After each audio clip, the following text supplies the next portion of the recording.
പുരുഷ ഹോർമോണായ ടെസ്റ്റോസ്റ്ററോണിനെ കുറിച്ചാണ് നിങ്ങളോട് വിശദീകരിക്കാൻ പോകുന്നത്. ലൈംഗികമായിട്ടുള്ള ഒരു ഹോർമോണായി മാത്രം ഇതിനെ കാണരുത്. മാത്രമല്ല, ടെസ്റ്റോസ്റ്ററോൺ തീരെ ഇല്ലാത്ത വ്യക്തികളുടെ അസ്ഥികൾ പെട്ടെന്ന് ഒടിഞ്ഞു പോകുന്ന അവസ്ഥയുണ്ട്. ഇനി അപ്പോൾ സ്ത്രീകളിലും കുറഞ്ഞ ലെവലിൽ ടെസ്റ്റോസ്റ്ററോൺ ഉണ്ട്. അതുകൊണ്ട് ടെസ്റ്റോസ്റ്ററോണിൻ്റെ അളവ് കൂടുകയാണെങ്കിൽ അവരിലും മീശ വരുന്നതായി കാണാം. അതുപോലെ അസ്ഥാനത്തൊക്കെ രോമം ഉണ്ടാകുന്നതായി കാണാം. മറ്റൊരിതുണ്ട്, നായ്ക്കുറണപ്പൊടി, അമുക്കുരം, ഇങ്ങനെയുള്ള ഈ ആയുർവേദത്തിലൊക്കെ ഉപയോഗിക്കുന്ന ചില ഔഷധങ്ങളുണ്ട്. അതും ടെസ്റ്റോസ്റ്ററോൺ ഉയർത്താൻ സഹായിക്കുന്നുണ്ട്. അപ്പോൾ ലൈംഗികത നഷ്ടപ്പെടുന്നതിന് ടെസ്റ്റോസ്റ്ററോൺ ചികിത്സ മാത്രം പോരാ, എന്താണ് അതിൻ്റെ കാരണമെന്ന് കണ്ടുപിടിച്ച് അതിനുള്ള ചികിത്സ നൽകുകയാണ് വേണ്ടത്. നമസ്കാരം, ഞാൻ ഇന്ന് പുരുഷ ഹോർമോണായ ടെസ്റ്റോസ്റ്ററോണിനെ കുറിച്ചാണ് നിങ്ങളോട് വിശദീകരിക്കാൻ പോകുന്നത്. പുരുഷ ഹോർമോൺ എന്ന് പറയാൻ കഴിയില്ല, സ്ത്രീകളിലും ആ ഹോർമോൺ കണ്ടുവരുന്നുണ്ട്. രണ്ടു കൂട്ടരിലും ലൈംഗികമായിട്ടുള്ള ഉത്തേജനം ഉണ്ടാക്കുന്നതിലും ലൈംഗിക പ്രവർത്തികൾക്കും ഈ ഹോർമോൺ ആവശ്യമായിട്ടുള്ളതാണ്. ഞാൻ ഡോക്ടർ അജയൻ വർഗീസ്, കുന്നമംഗലം പന്തീർപ്പാടത്തുള്ള institute of sexual and reproductive medicine എന്ന സ്ഥാപനത്തിൻ്റെ ഡയറക്ടറാണ്. International association of sexual medicine practitioners modern medicine എന്ന അസോസിയേഷൻ്റെ അഖിലേന്ത്യാ ചെയർമാനുമാണ്. എന്താണ് ടെസ്റ്റോസ്റ്ററോൺ? ഇത് കേവലം ഒരു ലൈംഗിക ഹോർമോണായിട്ടാണ് നാം എല്ലാവരും കരുതുന്നത്. അത് തെറ്റാണ്. ലൈംഗിക ഹോർമോൺ മാത്രമല്ല, ലൈംഗികമായിട്ട് ഇതിന് ഒട്ടനവധി കർമ്മങ്ങൾ നിർവഹിക്കുവാനുണ്ട്. എന്നിരുന്നാലും ലൈംഗിക ഹോർമോൺ മാത്രമല്ല ഇത്. ഒരു പുരുഷനെ സംബന്ധിച്ചിടത്തോളം അദ്ദേഹത്തിൻ്റെ മസിൽ പവർ, അതായത് ഒരു മസിൽമാൻ ആക്കുന്നതിൽ, ഒരു ആണത്തം ഉണ്ടാക്കുന്നതിൽ ഏറ്റവും പ്രധാന പങ്ക് വഹിക്കുന്ന ഒരു ഹോർമോണാണ് ടെസ്റ്റോസ്റ്ററോൺ. അതുപോലെ തന്നെ അദ്ദേഹത്തിൻ്റെ മുടി വളർച്ചയ്ക്ക്, മുടി നല്ല ദൃഢമാക്കുന്നതിന് പങ്കുവഹിക്കുന്ന ഒരു ഹോർമോണാണ് ടെസ്റ്റോസ്റ്ററോൺ.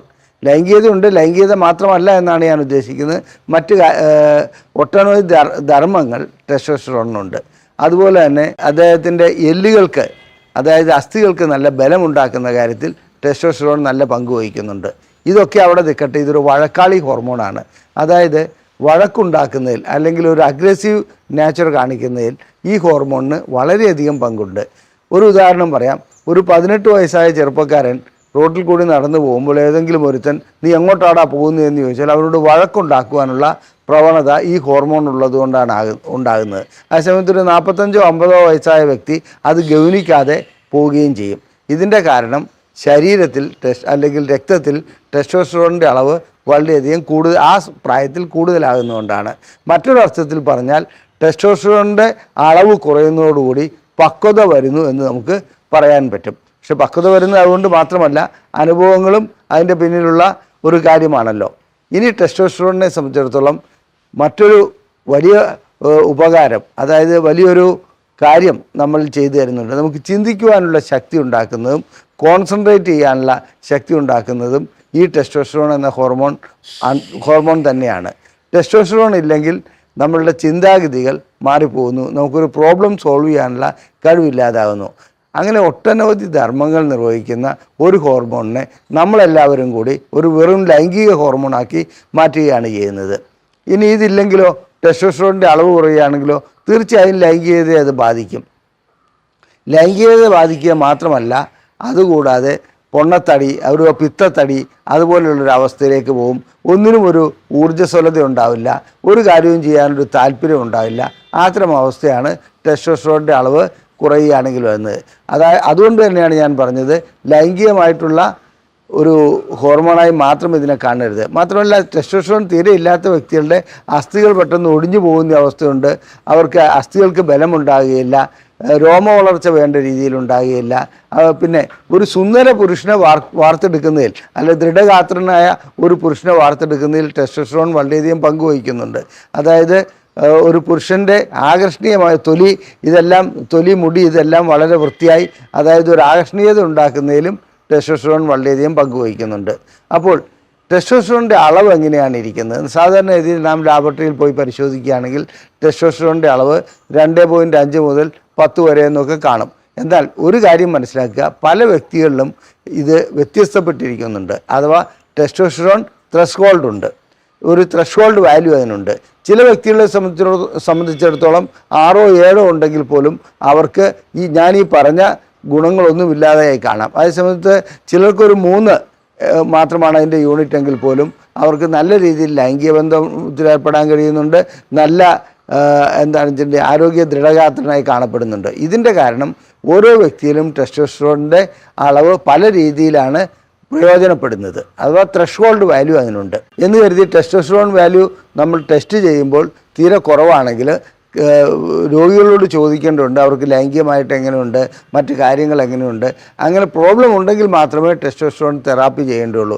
ആ സമയത്ത് വളരെ കുറഞ്ഞ ലെവലിലുള്ള ടെസ്റ്റോസ്റ്ററോൺ ഉണ്ട്, അദ്ദേഹത്തിന് മറ്റ് പ്രോബ്ലംസ് ഒന്നുമില്ല, ഒരു പ്രശ്നവും ഇല്ലെങ്കിൽ നാം ചാടിക്കറി ടെസ്റ്റോസ്റ്ററോൺ ഇഞ്ചക്ഷനോ അല്ലെങ്കിൽ ടെസ്റ്റോസ്റ്ററോൺ ഗുളികകളോ കൊടുക്കേണ്ട ഒരാവശ്യവുമില്ല. അപ്പോൾ ടെസ്റ്റോസ്റ്ററോൺ എങ്ങനെയാണ് ശരീരത്തിൽ പ്രവർത്തിക്കുന്നത്, എന്തൊക്കെയാണ് അതിൻ്റെ ഗുണങ്ങളെന്ന് ഞാൻ പറഞ്ഞു കഴിഞ്ഞു.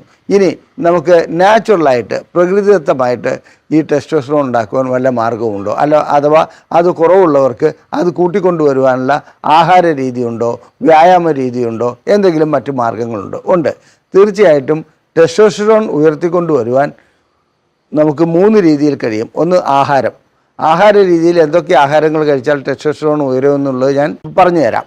അതുപോലെ തന്നെ വ്യായാമം, നല്ല രീതിയിൽ വ്യായാമം ചെയ്യുകയാണെങ്കിൽ തീർച്ചയായിട്ടും ടെസ്റ്റോസ്റ്ററോണിൻ്റെ അളവ് ഉയർന്നു വരുന്നതായി കാണാം. ഇനി മറ്റൊരു കാര്യം, ഉറക്കം. നല്ല രീതിയിൽ ഒരു 8 മണിക്കൂറോ മിനിമം ഒരു 6 മണിക്കൂറോ ഉറങ്ങുന്ന വ്യക്തികളിൽ ടെസ്റ്റോസ്റ്ററോണിൻ്റെ അളവ് കൂടി വരുന്നതായി കാണാം, അഥവാ മെയിൻറ്റെയിൻ ചെയ്തു പോകുന്നതായി കാണാം. ഇനി ആഹാരത്തിൽ എന്തൊക്കെയാണെന്നുള്ളത് നോക്കാം. ആഹാരം ഞാൻ സാധാരണഗതിയിലുള്ള നമ്മൾ കഴിക്കുന്ന മിക്ക ആഹാരത്തിലും ടെസ്റ്റോസ്റ്ററോൺ ഉണ്ടാക്കുന്ന ഘടകങ്ങളുണ്ട്.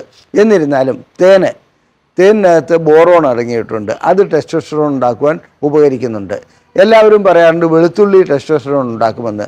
വാസ്തവത്തിൽ വെളുത്തുള്ളി നല്ല ഘടകമാണ് ടെസ്റ്റോസ്റ്ററോണിൻ്റെ അളവ് കൂട്ടുന്നതിന്. പക്ഷേ വെളുത്തുള്ളി ടെസ്റ്റോസ്റ്ററോൺ ഉണ്ടാക്കുന്നതിലല്ല, കോർട്ടിസോൺ എന്ന ഒരു ഹോർമോണുണ്ട്, അത് അഡ്രിനൽ ഗ്രന്ഥിയിൽ നിന്നാണ് പുറപ്പെടുവിക്കുന്നത്. നമുക്കെന്തെങ്കിലും മാനസിക പ്രയാസം ഉണ്ടാകുമ്പോഴോ സമ്മർദ്ദം ഉണ്ടാകുമ്പോഴോ ഈ ഹോർമോൺ ശരീരത്തിലേക്ക് കൂടുതലായി ഉൽപ്പാദിപ്പിക്കപ്പെടുന്നു. അങ്ങനെ അഡ്രിനൽ ഗ്രന്ഥിയിൽ നിന്ന് ഉൽപ്പാദിപ്പിക്കപ്പെടുന്ന ആ ഹോർമോണും ടെസ്റ്റോസ്റ്ററോണും ഒരേ ഫാക്ടറിയിൽ നിന്ന്, അതായത് അഡ്രിനൽ ഗ്രന്ഥിയിൽ നിന്ന് തന്നെയാണ് വരുന്നത്. അപ്പോൾ വെളുത്തുള്ളിയിൽ അടങ്ങിയിരിക്കുന്ന ചില ഘടകങ്ങൾ, അലിസിൻ എന്ന് പറയുന്ന അത്തരം ഒരു ഘടകം ഈ കോർട്ടിസോണിൻ്റെ ഉൽപ്പാദനത്തെ തടസ്സപ്പെടുത്തുന്നു. അതുകൊണ്ട് അവിടെ കൂടുതലായി ടെസ്റ്റോസ്റ്ററോൺ ഉൽപ്പാദിപ്പിക്കപ്പെടുന്നു. അപ്പോൾ ഇൻഡയറക്റ്റ്ലി ടെസ്റ്റോസ്റ്ററോൺ കൂടുതലായി ഉൽപ്പാദിപ്പിക്കപ്പെടുകയാണ്.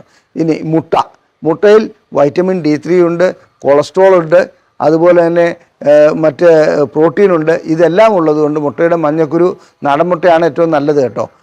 അത്തരം മുട്ടയുടെ മഞ്ഞക്കുരുവിൽ ഈ ഘടകങ്ങളുള്ളതുകൊണ്ട് അതും ടെസ്റ്റോസ്റ്ററോൺ ഉണ്ടാക്കുവാൻ കൂടുതലായി സഹായിക്കുന്നു. ഒരു കാര്യം പറയാൻ വിട്ടുപോയി, എല്ലാവരും കൊളസ്ട്രോൾ എന്ന് കേൾക്കുമ്പോൾ വളരെയധികം ഭയപ്പെടാറുണ്ട്. വാസ്തവത്തിൽ കൊളസ്ട്രോളിൽ നിന്നാണ് ടെസ്റ്റോസ്റ്ററോണും ഈസ്ട്രോജനും അതുപോലെയുള്ള ഹോർമോണുകൾ ഉണ്ടാകുന്നത് എന്നൊരു വസ്തുത കൂടി ഈ കൂട്ടത്തിൽ പറഞ്ഞു തരട്ടെ. അപ്പോൾ കൊളസ്ട്രോൾ അടങ്ങിയ ചില പദാർത്ഥങ്ങൾ നമുക്ക് ടെസ്റ്റോസ്റ്ററോൺ ഉൽപ്പാദിപ്പിക്കാൻ സഹായിക്കുമെന്നാണ് ഞാനിവിടെ സൂചിപ്പിച്ചത്. ഇതുകൂടാതെ ചീര നല്ലൊരു പച്ചക്കറി, പച്ചയിലകളിൽ കൂടുതലായി ഉപയോഗിക്കേണ്ട ഒന്നാണ്. അതുവഴിക്ക് ടെസ്റ്റോസ്റ്ററോണിൻ്റെ അളവ് കൂടുതലായി ഉൽപ്പാദിപ്പിക്കുവാൻ കഴിയുന്നുണ്ട്. ഇനി മറ്റൊന്ന്, മാതള നാരങ്ങയാണ് ഏറ്റവും നല്ലത്, അല്ലെങ്കിൽ മറ്റു നാരങ്ങകളും എല്ലാം തന്നെ ടെസ്റ്റോസ്റ്ററോണിൻ്റെ ഉൽപ്പാദനത്തിന് ഉപകരിക്കുന്നുണ്ട്. ഇതുകൂടാതെ ചില ചൂര മത്സ്യം, അങ്ങനെയൊക്കെയുള്ള മത്സ്യങ്ങൾ ടെസ്റ്റോസ്റ്ററോൺ ഉൽപ്പാദിപ്പിക്കാൻ വളരെയധികം സഹായിക്കുന്നുണ്ട്. അപ്പോൾ നാം മനസ്സിലാക്കേണ്ടത് എന്താണെന്ന് വെച്ചാൽ, ടെസ്റ്റോസ്റ്ററോൺ ഉൽപ്പാദിപ്പിക്കുന്നതിനുള്ള ആഹാരം പദാർത്ഥങ്ങൾ ആ രീതിയിൽ ഉൾപ്പെടുത്തുകയാണെങ്കിൽ നമ്മളുടെ ടെസ്റ്റോസ്റ്ററോണിൻ്റെ അളവ് കുറയുകയില്ല. ലൈംഗികമായിട്ടും ലൈംഗികം മാത്രമല്ല പുരുഷത്വവും നിലനിർത്തുവാൻ അത് സഹായിക്കുന്നുണ്ട്. ഇനി അപ്പോൾ സ്ത്രീകളിലും കുറഞ്ഞ ലെവലിൽ ടെസ്റ്റോസ്റ്ററോൺ ഉണ്ട്. അതുകൊണ്ട് ടെസ്റ്റോസ്റ്ററോണിൻ്റെ അളവ് കൂടുകയാണെങ്കിൽ അവരിലും മീശ വരുന്നതായി കാണാം, അതുപോലെ അസ്ഥാനത്തൊക്കെ രോമം ഉണ്ടാകുന്നതായി കാണാം. എന്നാൽ ലൈംഗികമായിട്ടുള്ള അവരുടെ അഭിവാഞ്ചയ്ക്കും അവരുടെ ആസക്തിക്കുമെല്ലാം ടെസ്റ്റോസ്റ്ററോൺ അതിൻ്റേതായ പങ്ക് വഹിക്കുന്നുണ്ട്. ഈസ്ട്രോജനും അതിനകത്ത് ആവശ്യമാണ്, എന്നിരുന്നാലും ടെസ്റ്റോസ്റ്ററോണിന് അതിൻ്റേതായ റോളുണ്ട്. അപ്പോൾ സ്ത്രീകളും ഈ ആഹാരം കഴിക്കുന്നുണ്ട്. അമിതമായി ടെസ്റ്റോസ്റ്ററോൺ കൂടി പോവുകയൊന്നുമില്ല, നല്ലതാണെന്നുള്ളത് ഇവിടെ സൂചിപ്പിച്ചു കൊള്ളട്ടെ. ലൈംഗികമായിട്ടുള്ള കാര്യങ്ങൾക്കും ലൈംഗിക താല്പര്യം കുറവുള്ള സ്ത്രീകൾക്കുമൊക്കെ ഇത്തരം ആഹാര രീതിയിലേക്ക് പോകാവുന്നതാണ്. ഇനി ഞാൻ വ്യായാമത്തെക്കുറിച്ച് പറഞ്ഞു. വ്യായാമം ചെയ്യുമ്പോൾ സാധാരണഗതിയിൽ ടെസ്റ്റോസ്റ്ററോണിൻ്റെ അളവ് കൂടി വരുന്നുണ്ട്. അതുകൊണ്ട് തന്നെ വ്യായാമം ചെയ്യുന്ന വ്യക്തികളിൽ ടെസ്റ്റോസ്റ്ററോൺ അതായത് മസിൽ പവർ കൂടുന്നു, എല്ലുകളുടെ ശക്തി കൂടുന്നു, ഇതെല്ലാം കാണപ്പെടുന്നുണ്ട്. വ്യായാമം ചെയ്യാത്ത വ്യക്തികളെ സംബന്ധിച്ചിടത്തോളം ഞാൻ നേരത്തെ സൂചിപ്പിച്ചു, പിണ്ണത്തടി കാണാം. അങ്ങനെയുള്ള വ്യക്തികളിൽ ലൈംഗിക ആസക്തിയും ലൈംഗിക താല്പര്യവും ഒന്നും ഉണ്ടാകുന്നതായി കാണപ്പെടാത്തതിൻ്റെ കാരണം ഇത് തന്നെയാണ്, ടെസ്റ്റോസ്റ്ററോണിൻ്റെ അളവ് കുറയുന്നതുകൊണ്ടാണ്. ഇനി നല്ല ഉറക്കം, ടെസ്റ്റോസ്റ്ററോൺ ആവശ്യമാണ്. മാത്രമല്ല ഉറക്കത്തിൽ രാവിലെ ഒരു 4 മണി, ഒരു 3 മണി 4 മണി ആകുമ്പോൾ ടെസ്റ്റോസ്റ്ററോണിൻ്റെ അളവ് കൂടി വരുന്നു. അത് കഴിഞ്ഞിട്ട് ഒരു 11 മണിയാകുമ്പോഴത്തേക്കും ടെസ്റ്റോസ്റ്ററോണിൻ്റെ അളവ് വീണ്ടും കുറയാൻ തുടങ്ങുന്നതായിട്ടും കാണപ്പെടുന്നുണ്ട്. അപ്പോൾ ഉറക്കം നല്ല രീതിയിൽ വരേണ്ട ആവശ്യമുണ്ട്. ഇങ്ങനെ അതുകൊണ്ടാണ് രാവിലെ എഴുന്നേൽക്കുമ്പോൾ മിക്കപ്പോഴും പുരുഷൻ്റെ ലിംഗം ഉയർന്നു നിൽക്കുന്നത്, ഈ ടെസ്റ്റോസ്റ്ററോണിൻ്റെ അളവ് കൂടുന്നു. മറ്റ് പല കാരണങ്ങളുമുണ്ട്, എന്നാലും ഇത് അതിനകത്ത് ഒരു കാരണമാണ്.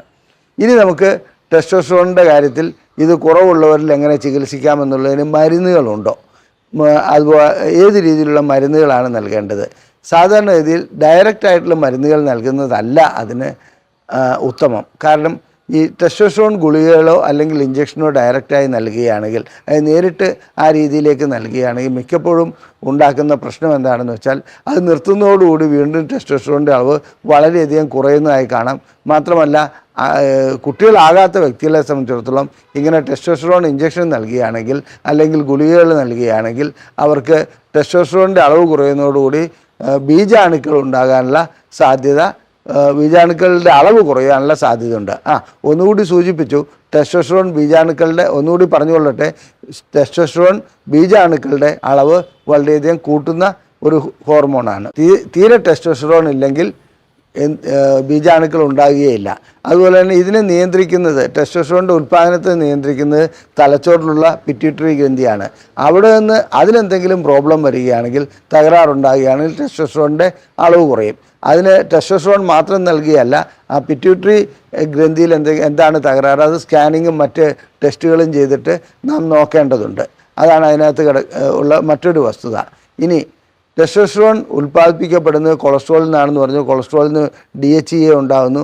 DHEA എന്ന ഹോർമോണിൽ നിന്ന് ഒരു ഭാഗം ഈസ്ട്രോജൻ ഉണ്ടാകുന്നു, മറുഭാഗം ഇതിലേക്ക് വരുന്നു, ടെസ്റ്റോസ്റ്ററോണായി മാറുന്നു. അപ്പോൾ ടെസ്റ്റോസ്റ്ററോണിൻ്റെ ഉൽപ്പാദനത്തിന് നാം ആഹാര രീതി പറഞ്ഞു, വ്യായാമം പറഞ്ഞു, നല്ല ഉറക്കം പറഞ്ഞു.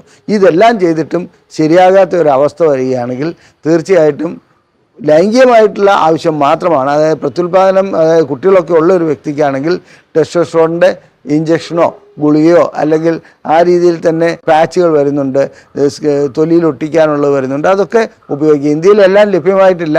എന്നിരുന്നാലും പിന്നെ ഇപ്പോൾ പുതിയതായിട്ട് എന്നാണെന്ന് വെച്ചിട്ടുണ്ടെങ്കിൽ 3 മാസത്തേക്ക് ഒരു ഇഞ്ചക്ഷൻ ചെയ്താൽ ടെസ്റ്റോസ്റ്ററോണിൻ്റെ ലെവല് ശരിയായി നിൽക്കുന്ന രീതിയിലുള്ള ഇഞ്ചക്ഷൻ വിദേശ രാജ്യങ്ങളിൽ, അതായത് അമേരിക്കയിലും മറ്റും നിലവിൽ വന്നിട്ടുണ്ട്. ഇന്ത്യയിലേക്ക് അത് എത്തിയിട്ടില്ല. അതുകൊണ്ട് ടെസ്റ്റോസ്റ്ററോണിൻ്റെ കുറവ് വളരെയധികമുള്ള വ്യക്തികളെ സംബന്ധിച്ചിടത്തോളം ആ രീതിയിൽ ചികിത്സിക്കേണ്ടി വരാറുമുണ്ട്. ഇനി ലൈംഗികമായിട്ടുള്ള ഉത്തേജനത്തിന് ടെസ്റ്റോസ്റ്ററോൺ വളരെയധികം ആവശ്യമാണ്. ആ ടെസ്റ്റോസ്റ്ററോണിൻ്റെ അത് ബ്രെയിനിലും പ്രവർത്തിക്കുന്നുണ്ട്, ലിംഗത്തിലും പ്രവർത്തിക്കുന്നുണ്ട് ടെസ്റ്റോസ്റ്ററോൺ എന്ന ഹോർമോൺ. അതുകൊണ്ട് ബ്രെയിനിൽ അത് സ്റ്റിമുലേറ്റർ ആയിട്ടാണ് പ്രവർത്തിക്കുന്നത്, ലിംഗത്തിൽ അത് ദൃഢതയ്ക്ക് വേണ്ടി അത് പ്രവർത്തിക്കുന്നുണ്ട്. ഇങ്ങനെ ടെസ്റ്റോസ്റ്ററോൺ ഇല്ലാത്ത ഒരു വ്യക്തികളെ സംബന്ധിച്ചിടത്തോളം നാം നേരത്തെ സൂചിപ്പിച്ച രീതിയിലുള്ള എല്ലാം പരാജയപ്പെടുമ്പോൾ മറ്റു രീതിയിലുള്ള ഇഞ്ചക്ഷൻ അല്ലെങ്കിൽ ഗുളിക അല്ലെങ്കിൽ മറ്റു രീതിയിലുള്ള പാച്ചസ് ഇതെല്ലാം വഴി ചികിത്സിച്ചത് മാറ്റിയെടുക്കാൻ കഴിയുന്നുണ്ട്. സാധാരണ രീതിയിൽ ഞങ്ങളുടെ ക്ലിനിക്കിൽ എത്തപ്പെടുന്ന പല രോഗികളിലും ടെസ്റ്റോസ്റ്ററോണിൻ്റെ കുറവ് ഞങ്ങൾ കണ്ടുവരുന്നുണ്ട്. അതിന് ടെസ്റ്റോസ്റ്ററോൺ ഏത് രീതിയിൽ ഉയർത്തിക്കൊണ്ടുവരാമെന്നുള്ളതിന് ആദ്യപടിയായി ഞങ്ങൾ സ്വീകരിക്കുന്നത് ആഹാരവും ശരിയായിട്ടുള്ള ഉറക്കവും അതുപോലെ മാനസിക സമ്മർദ്ദമുണ്ടെങ്കിൽ അത് കുറയ്ക്കലും, അതുകൂടാതെ എന്താണെന്ന് വെച്ചാൽ നിവൃത്തിയില്ലാത്ത ഘട്ടത്തിൽ മാത്രമേ ഞങ്ങൾ ഗുളികകളിലേക്ക് പോകാറുള്ളൂ.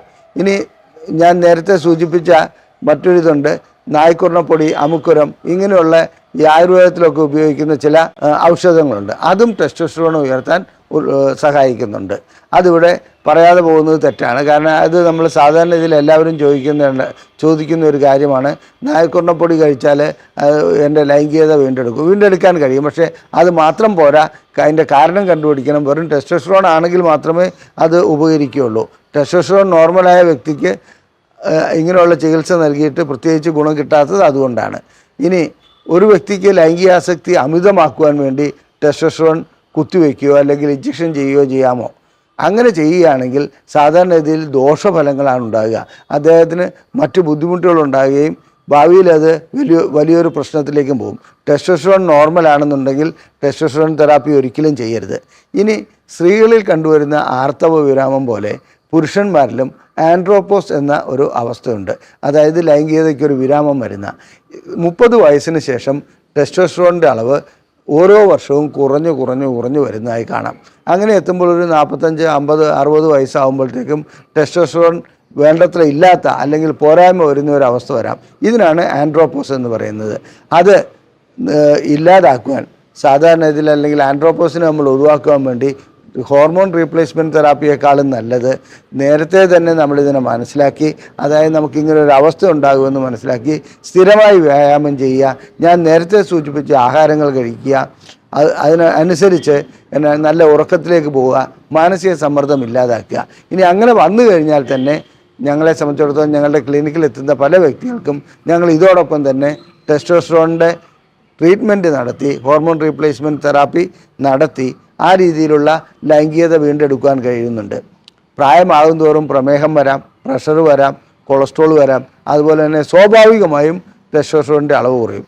അതുകൊണ്ടാണ് ലൈംഗികത നഷ്ടപ്പെടുന്നത്. അപ്പോൾ ലൈംഗികത നഷ്ടപ്പെടുന്നതിന് ടെസ്റ്റോസ്റ്ററോൺ ചികിത്സ മാത്രം പോരാ, എന്താണ് അതിൻ്റെ കാരണമെന്ന് കണ്ടുപിടിച്ച് അതിനുള്ള ചികിത്സ നൽകുകയാണ് വേണ്ടത്. നമ്മൾ ഒറ്റയടിക്ക് എടുത്ത് ചാടുകയല്ല വേണ്ടത്. എനിക്ക് ഇത്ര വയസ്സായി, എൻ്റെ ടെസ്റ്റോസ്റ്ററോൺ കുറവാണ്, അതുകൊണ്ട് ഞാനിതാ ടെസ്റ്റോസ്റ്ററോൺ തെറാപ്പി അങ്ങ് ചെയ്തേക്കാം, ഏതെങ്കിലും ഗുളിക ഇതിൽ പോയി വാങ്ങിയേക്കാം, മെഡിക്കൽ ഷോപ്പിൽ പോയി വാങ്ങിയേക്കാം.